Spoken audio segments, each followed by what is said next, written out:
Hello and welcome back to Reading Realm Adventures. Today we are reading The Polar Express.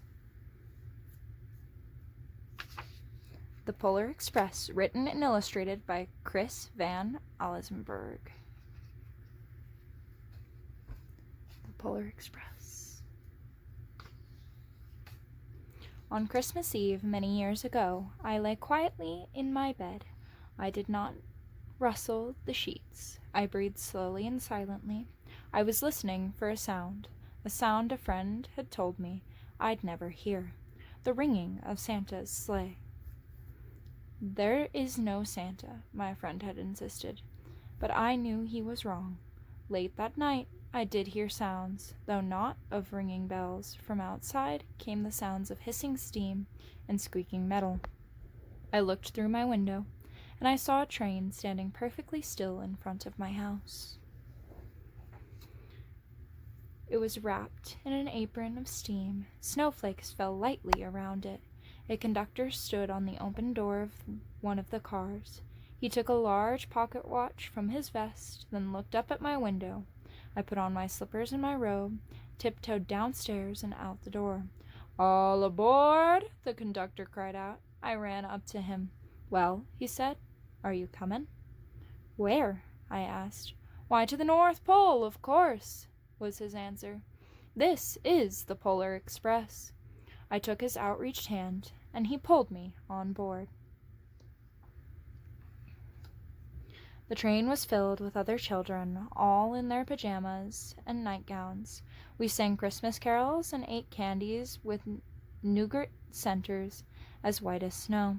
We drank hot cocoa as thick and as rich as melted chocolate bars. Outside, the lights of towns and villages flickered in the distance as the Polar Express raced northward.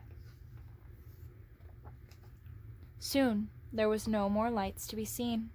We traveled through cold, dark forests where lean wolves roamed and white-tailed rabbits hid from our train as it thundered through the quiet wilderness.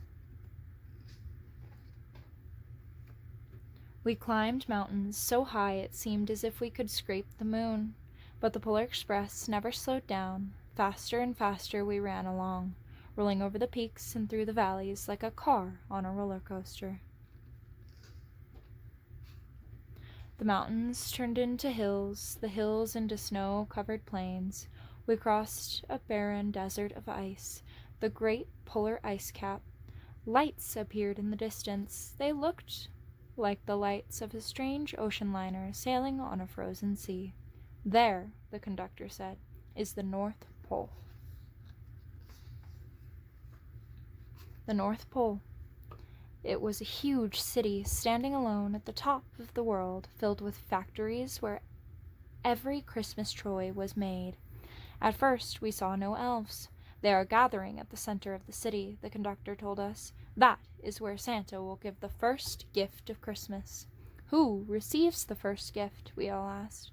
The conductor answered, "He will choose one of you." "Look!" shouted one of the children. "Elves!"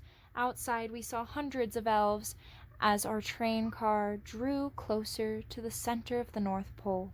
We slowed to a crawl. So crowded were the streets with Santa's helpers.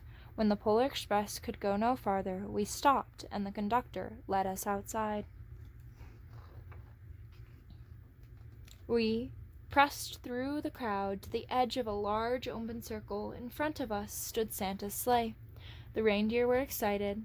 They pranced, they paced, ringing the silver bells that hung from their harnesses. It was a magical sound like nothing I'd ever heard. Across the circle, the elves moved apart, and Santa Claus appeared. The elves cheered wildly. He marched over to us, and pointing to me, he said, "Let's have this fellow right here." He jumped onto his sleigh. The conductor handed me up. I sat on Santa's knee, and he asked, "Now, what would you like for Christmas?"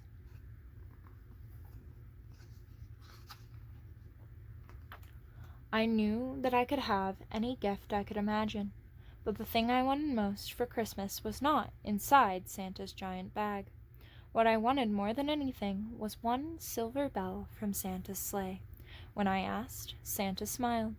Then he gave me a hug and told an elf to cut a bell from the reindeer's harness. The elf tossed it up to Santa. He stood holding the bell high above him and called out, "The first gift of Christmas!"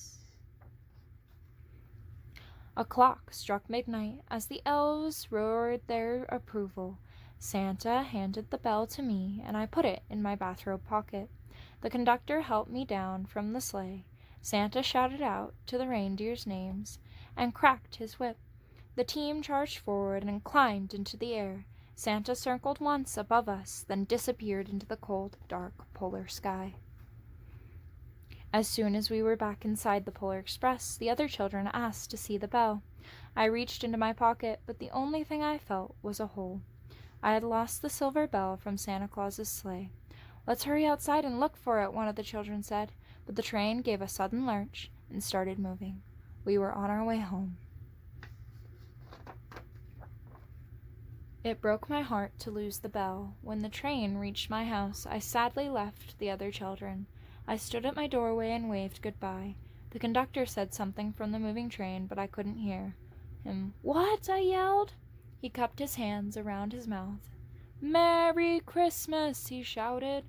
The Polar Express let out a loud blast from its whistle and sped away.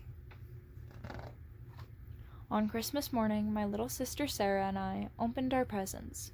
When it looked as if everything had been unwrapped, Sarah found one last small box beneath the tree. It had my name on it. Inside was the silver bell. There was a note. "Found this on the seat of my sleigh. Fix that hole in your pocket. Signed, Mr. C." I shook the bell. It made the most beautiful sound my sister and I had ever heard.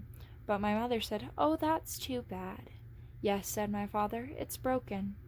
When I'd shaken the bell, my parents had not heard a sound.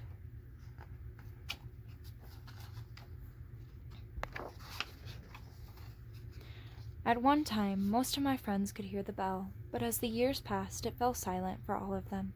Even Sarah found one Christmas that she could no longer hear its sweet sound. Though I've grown old, the bell still rings for me, as it does for all who truly believe. The end. Thank you for joining us on Reading Realm Adventures. If you enjoyed this story, don't forget to like and subscribe, and join us again tomorrow for our St. Nicholas stories.